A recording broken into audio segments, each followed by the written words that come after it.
So we're at the end of your journey. Do you want to take it from there? Fine. Your arrival. I don't recall the exact date. I could find out, could ask my mother and my brother, but as we arrived in Shirokava, it's outside of Riga, it was a shock to us. It was very cold. Snow was very high. And they start screaming out, just Who was screaming? the SS guards, which was then suddenly different than the one they took us to Riga. How did you know there was SS? We knew in Germany who was SS. I mean, the Totenkopf and this kind of thing. The Lading, right? You knew from the uniform? From the uniform and the signs that they wore, we knew what was... Was this your first contact with SS? No, I had contacts in Germany before with the Stapo and the Staatspolizei and this and that. So we knew, and as children too, Hitler was once in Kassel. We saw them exercising. I went there and I saw everything. Oh, at one of the rallies? At one of the rallies. The Lading. Yes, one of the rallies, which, looking back today too, I went among them and I felt like a hero. I'm here in just the opposite what they're hating, and I was among them, and maybe it's just childish, who knows. So you arrived, you were ordered out? We were ordered out, and we were told who cannot walk, there's a truck, should get in the truck, and the others should just carry the light things with them and fall in line. So my mother took both of us and said, you come with me, and we each one took a rucksack and the coffers, suitcase we put on the other side, which we never saw back again, and that was a march, I believe, about 4 hours. Was anyone beaten at the station? Yes, people were beating, not fast enough and not this, but we were just concentrating on keeping our rucksack in our bag and falling in line and keeping in pace with the people that were marching before us. Was anyone killed? We heard some shots, but I did not see anything in the back. I think we were right in the middle of the column, right? Mm-hmm. So I could not really say anyone killed. You marched through the city? We marched again through the city. People stood and looked at us and stopped sometimes. What time of day was this? I think it was early in the morning. We must have arrived during the night, and then early in the morning they unloaded us. Mm-hmm. I believe so, yes. As we arrived, what I know today was the ghetto. That was a terrible experience for us. Can you be precise? They were ready from Köln, was their transport. And our first impression when you saw some other Jews there, you were happy. You were the second? We were the second transport arriving in Riga. We were put right next to the transport from Köln. There were a few houses there in the area. I would say maybe half a kilometer, where they said, here you have to find yourself homes. We went in a small house, like a two-family house, and we went there with Mrs. Gipfel, 2 children, my mother, my brother, myself, and my aunt with a little child. He was about 3 years old. Who told you to go into the houses? The guards, the SS guards, and there were Jewish police already from the group of Köln. And you enter a house, you would see food on the table, some Shabbos candles there, frozen, cold, like somebody went through, like somebody would break in and look for things. I understand some other apartments, some dead people were in. We saw a lot of blood in the streets, but we were not aware. You yourself saw blood? Yeah, we were not aware really what happened. The first thing, right away, the other people from Köln told us, we came here to work, we should clean up, we should heat, and we will go to work and we shouldn't worry. That's what the commandant told them. You still didn't know what had happened? No, we had no idea what really happened here.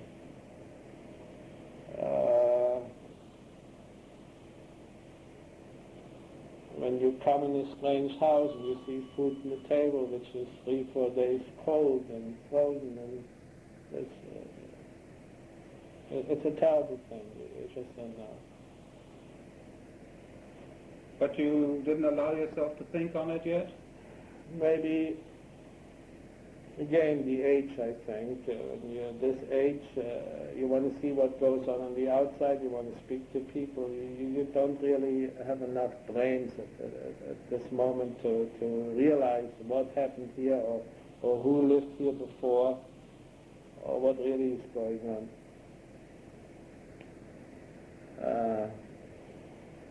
The next morning, we had all fall out, and we had our Ältestenrat from Kassel, Mr. Plättner, and there were some policemen. Already selected? Yeah, selected with white armbands. Do you recall any of their names? There was Oppenheimer, there was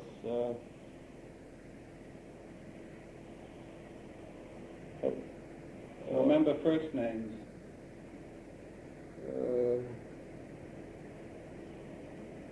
I would have to, I know them all, but I would have to think about it. Then Mr. Strauss, very fine man, who lived upstairs in our building. He came by Kassel from Fulda. He became a policeman. And the next morning we had a fallout. The Gruppenführer Plättner, do you remember anything about him? Yes, it was a man I despised from the bottom of my heart. Not right at this time, but at a later Was he stage. an older person? I would say he was at the time maybe 45, 46 years old. I just... Educated? I don't think so, no. And why did you have such strong feelings? Because he was open for bribes. He felt the power the German gave him. He would rather do what the Germans tell him to do than help a Jew. If he would find something in you, I would be afraid he would report it. So I would fear him more really than I would fear a God. Did he survive? No. My hate came out at a later stage. There were action in the ghetto, and I was hiding my aunt's child, Judy, and I saved her because my aunt went to work. I stayed with her, and I went up to the attic, and I barricaded myself, and I made it look like that no one is up there. And the next morning we had to gain a report to be counted to our Kassler group, who's alive and who's not alive. I didn't want to report it, but my mother said we have to report that the child, her name is Judy, is alive. And when was this approximately? This must have been in 42. Still the winter? in 41 in the winter we arrived. But yeah, must have been towards the winter, yes, in 42. And my mother finally told them that our Judith is living, and Herman hid her. And Hid your mother? No, I was hiding you her. hid her. I hid her. Mhm. He started screaming. They took my children away, and he put them on the truck, on the German this, and how come this, and how come that. From this day on, I just couldn't look at this man anymore. Was it obvious what they were doing to the children? It was obvious to me, and I'm sure he actually, a man being in charge, he knew probably more than I did. Must have been more obvious. So you acted out of instinct by then, or you already knew? At this time already, we knew this daily struggle and just staying alive. Did he betray the knowledge of the child? He, at this time, then there were many more people they saved. There's nothing he could do. But he did not like my brother, myself, even Schultz, who was in charge of the Arbeitskommandos, who goes out to work. The work assignment. Work assignment. Because everybody would take his hat. There was a rule you would have to, when a German guard comes or a German commandant, you had to take your Mütze off. Schultz was head of the Arbeitskommando of the whole ghetto? Of the whole ghetto. Right. And Plättner was of the group of the Ältestenrat of Kassel. Each group had their own individuals. And they were accustomed that everybody would take their heads off for them and give them the treatments. And even the Jewish officials? Yeah, you had to. And I couldn't do this. And this is one of the things maybe I was childish, but I just had to defy him because showing that I had no respect for the man and so on. Did he retaliate? Wherever he could, yes, they would. In what way? In what way? They would give you they would see that you don't get good Arbeitskommandos. There was one man who worked under Schultz, Mr. Schiff. He was from Kassel. He was a very nice man, very educated. And he knew my father too, and he was very kind all the time. He would say, Herman, you listen to your mother, don't be wild, don't do this, don't do this. And he always would try and see to get me in a place where you could steal some more bread or where you had a chance to do something. And what was his name again? Schiff. Schiff. Bertolt Schiff. Schiff. He must have been already close to 60.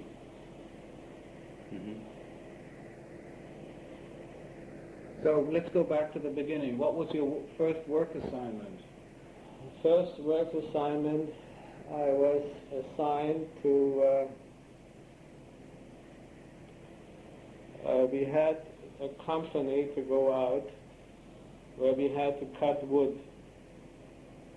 There was an army unit which was in Riga, and the man in charge was a Rittmeister. He was in the cavalry, and they were in charge of a few branches like service.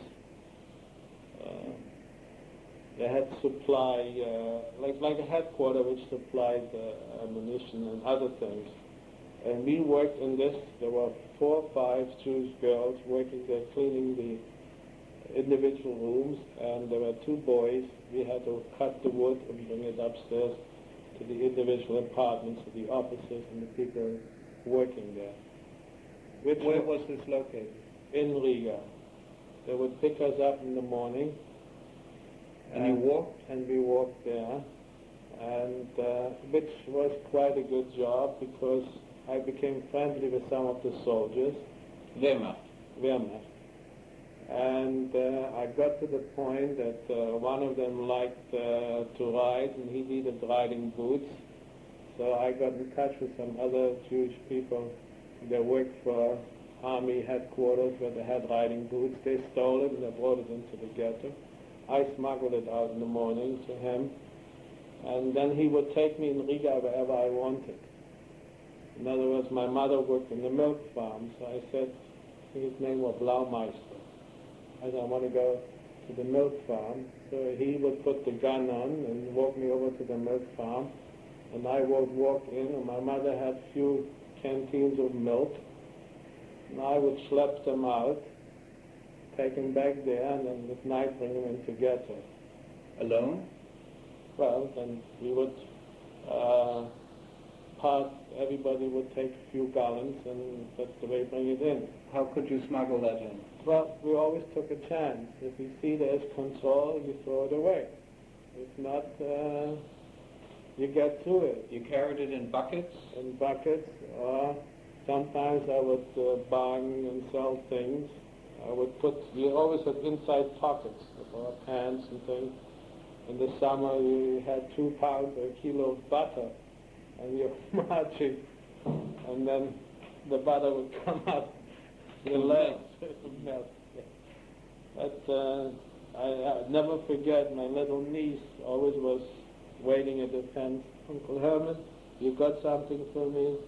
I would steal an apple, I would go around, and the German Wehrmacht would trust me. So I would come in their rooms, I would say 2, 3 apples, I would steal one and take it home for my little niece. It was to me something, if I could bring her something. So that's how you managed to supplement the food, or we would find out some Latvian what they need. I would then in ghettos tell people what I needed, and that's how I would barter or bargain and sell and bring money back. You did this constantly? No, I did not constantly. And after a while, then I had to work then for Vergasung, that is in Dvedo. That was in Ghetto. There were mostly Latvian Jews, where all the clothes came back. The fumigation? Where all the clothes came back from the forest where Jewish transport were killed. How did you know that? Because we would see clothes with names in it, we would find gold in it, we'd find dollars, English pounds, which we would have to turn over to the Germans. Did you? No, we would take it and burn it. I took some big marmalade jars like this, filled it up with gold, and we buried it where we lived, very deep. I don't know where to find it. In order to barter it? Barter it, or just keep it for future over there, because if they would catch you carrying anything on you, they would punish you. So while you worked in the ghetto, that's how you were able to get food, by giving gold to others? Gold to others, money, and things like that. Mm-hmm. And the rest we just would take and burn. Or in the beginning I worked for a while too, where all the good furnitures they would take from different homes. The ghetto, each time a new transport came in, they opened it up more and more. In other words, they say only to this area you can go, then to the next, and so on and so forth. And there were homes which nobody has been in yet. During the night I would sneak out, go under the fence, and go in those homes. I never forget, one day I had a sack of potatoes, and they caught me. Who's they? The SS guards. Now when they catch you, they march you to the cemetery. There was a cemetery in the ghetto too. Nobody ever came out again. And here I'm marching, I see my brother feed me, and they walk me into the cemetery, and the potatoes, like you carry a sack of nuts, and they're frozen, they make so much noise. And they line us up, and suddenly it starts raining. Oh, how many of you were there? They must have caught at the time 10, 12 people. And as it starts raining, one of the SS guards turns around to put his raincoat on. I threw myself behind a graveyard, a stone monument, gravestone. And because there are a lot of dead people laying around, and I played Out in the open? out in the open. And the others were there, and they were all shot. So I laid there all afternoon, all night, and the next morning, at 5 o'clock, I sneaked out, and when my mother saw me, my mother saw me then in the morning. She couldn't believe it. Well, she had assumed you had been shot? Because nobody ever walked out from the cemetery. And your brother had seen you? Right, and it's hidden, and people told her they're walking Herman into the cemetery. How did that experience influence you? Again, it made me just more defined, more stronger. We didn't care, they say, if they catch you with something. We somehow maybe at this time you already figured we never get out, and we make the best out of it. We can, we will steal, we'll do anything just to eat and have enough, and that's it. So the struggle for survival was the main thought? Right, just the struggle. Or like when I worked there for the people, there was an officier's glider kammer. They would buy their French riding boots, officier's clothes. And this man liked me and my brother because we could read and speak to him in German. And somehow he figured, two little kids, what can they do? But because never anything was missing with us. We did it a different way. He had, like a real typical German, he had a list, inventory list. We had marked down 10 riding boots, 15 or 100 pair of socks. And any time he sold a pair, he would mark it down. We would steal a pair, mark it down. So never anything was missing. Not only this, I even dared... So you juggled the books? Right. I even dared, I put on French officers' riding boots. And my mother started crying, and I cut them down, and I wore them, like, in spite every day. Nobody ever caught me, and I just got away with it. I don't know why. Today, it was foolish. It was something right under his nose. Mm-hmm. And he would say, "You're two good boys. I can trust you." I mean, the man, never anything was missing. He wasn't aware of anything, and we would have the best things there, and he would have ladies' stockings. So we would take one. We would know how to do it. We wouldn't take 10. I would take one pair a week or 2 pair a week. It was very high in demand, nylon stockings. For anyone, officer, they would give you anything practically to get this. So we would take orders, and that's how we do things. That was one of your techniques. Techniques, so to say, yeah. Let's return to the ghetto. How was your health holding up? Well, you knew you cannot be sick. Because when you're sick, you have to go in the hospital. In the hospital, every few weeks, every few months, they would come and take everybody out. You knew this? Yes. You saw it? Of course you saw. You know that somebody goes in the hospital, and a week later, he's not there anymore. So you try to stay. So really, if you had an infection or something, you just try to get some iodine or get other things or ask somebody what you would do, and you did your best, but you still go to work. You have here a cut. I did it cutting wood. I just put a handkerchief over, and the first thing I didn't have any iodine, so somebody said you had to put urine on it. So we did this, and this disinfected it. It burned terrible. So it was good, and it helped us. So you didn't avail yourself of the hospital? No. Were you ever in it? No. I didn't try to get into it. I wasn't in it. You said there were other transports. Do you recall which ones? Yes. There came transports from, the first one was Köln, then Kassel, and then came Dortmund, then came Prague, and I don't know if I tell you the right order. Vienna,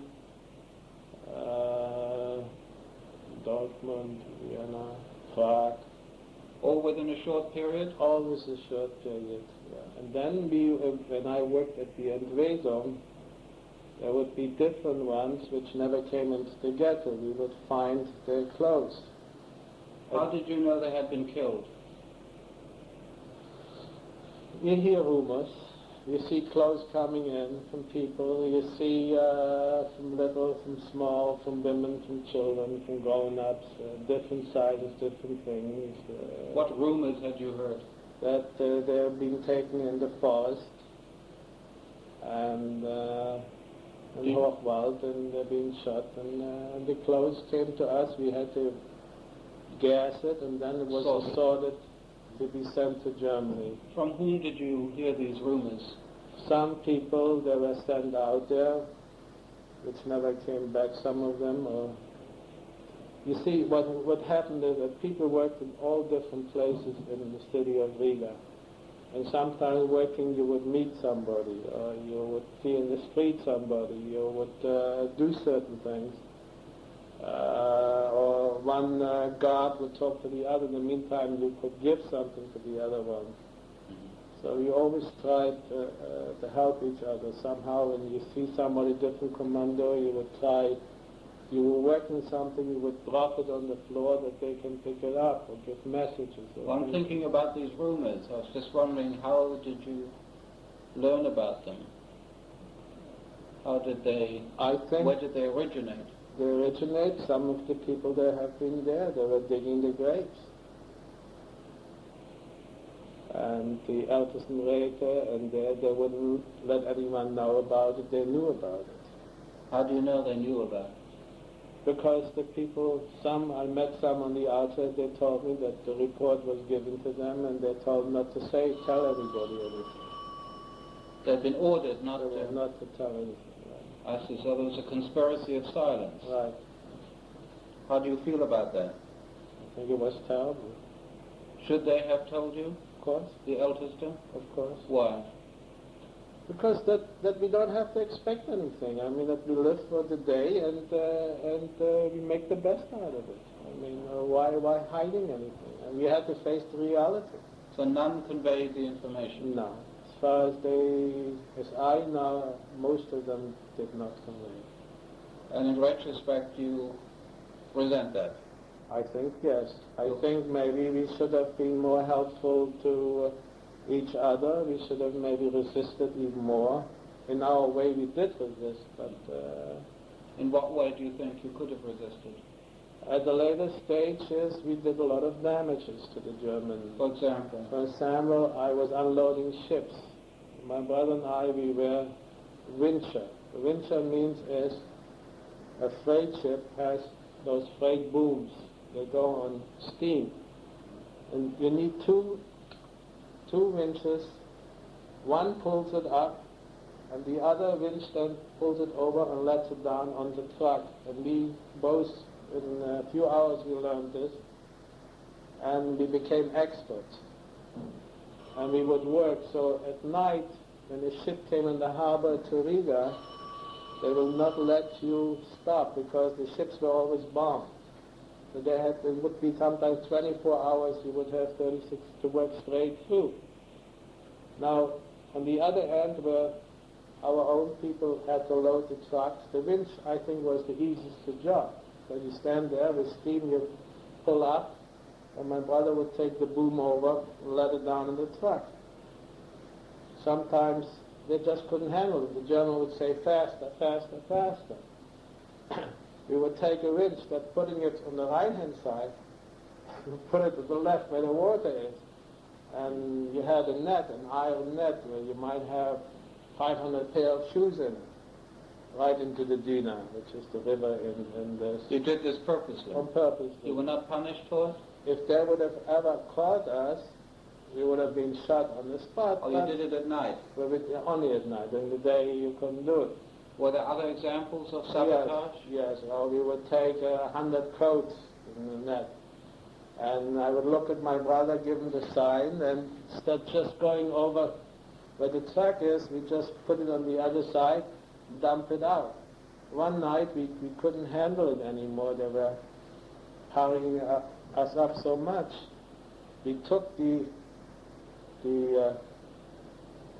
rope from the winch, which is iron, a cable.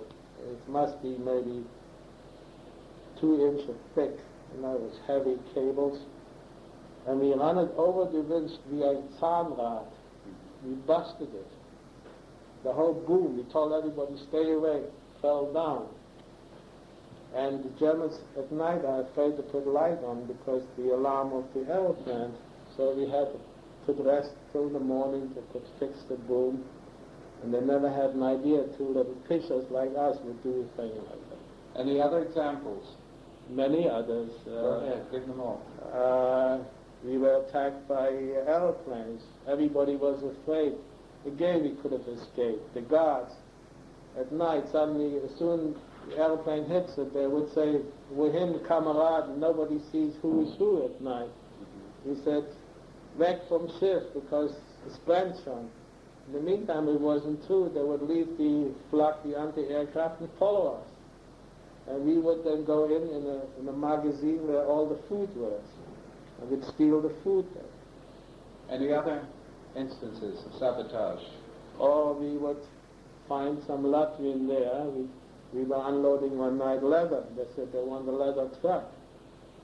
So we would give the German guard who was with us liquor or whiskey. Instead going to the magazine, to the German warehouse, halfway somewhere they had another truck, which would push it off, and we got butter and things from it. Oh, you bribed him and diverted the... No. Mm-hmm. Any other examples? Other examples are, at the later stage, I was busy with some women.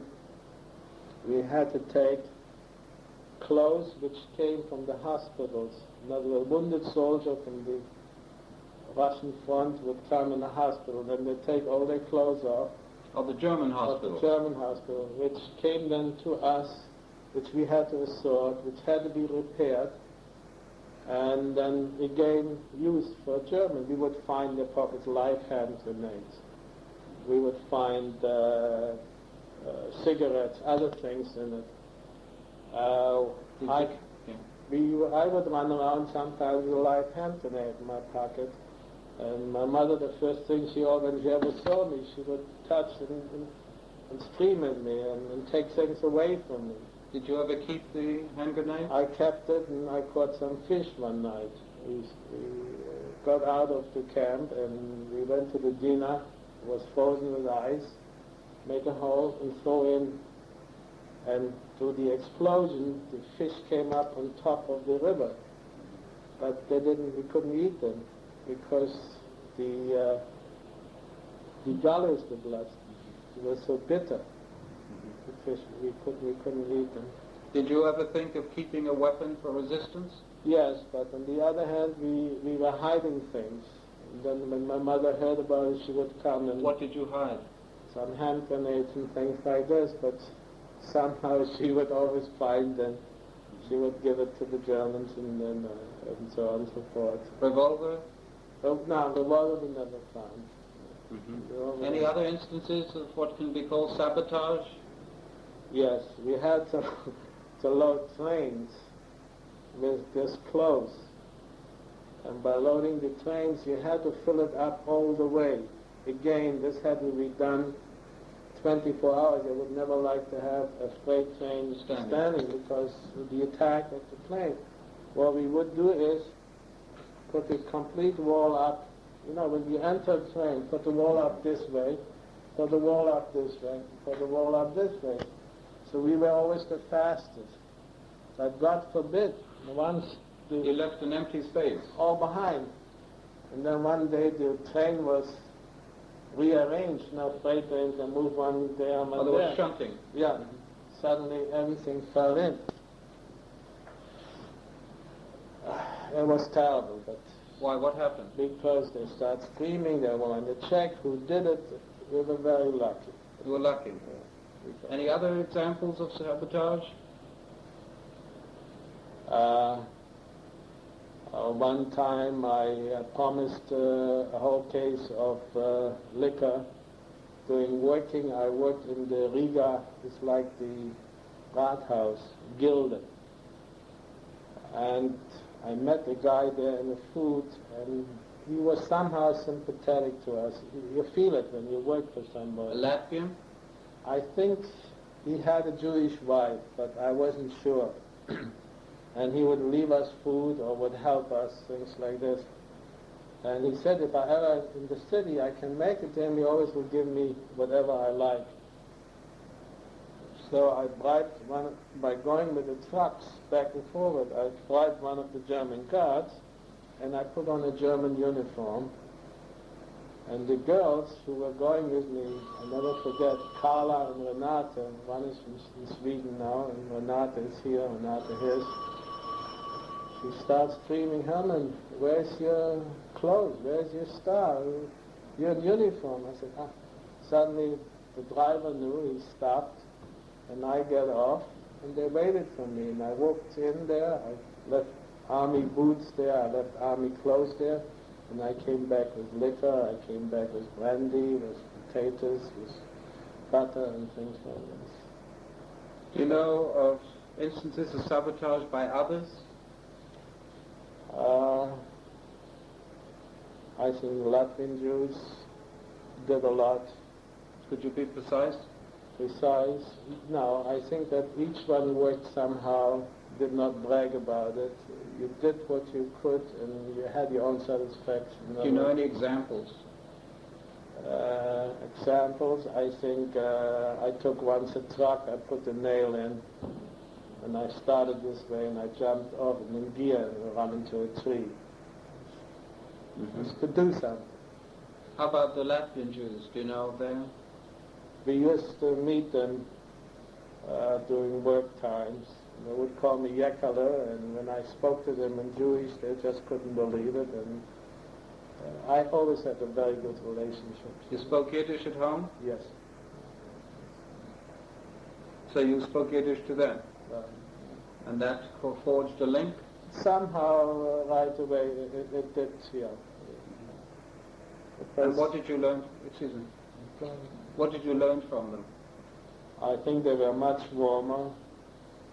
I felt more at ease with them for the simple reason that when I worked out with German Jewish men, they would say, Herman, try and get something there and there. They would try and send a child out. And where a Latvian Jew, I had the feeling would say, no, you don't, I go and get it for you. In other words, what I resented very much is that some of our Jewish, which is not nice to say, would send our children to get something for them.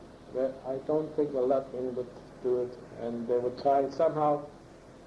As a child, right away, you belong, they protected you, you belong to them. You have a feeling you want the type protect. Was there any overt resistance?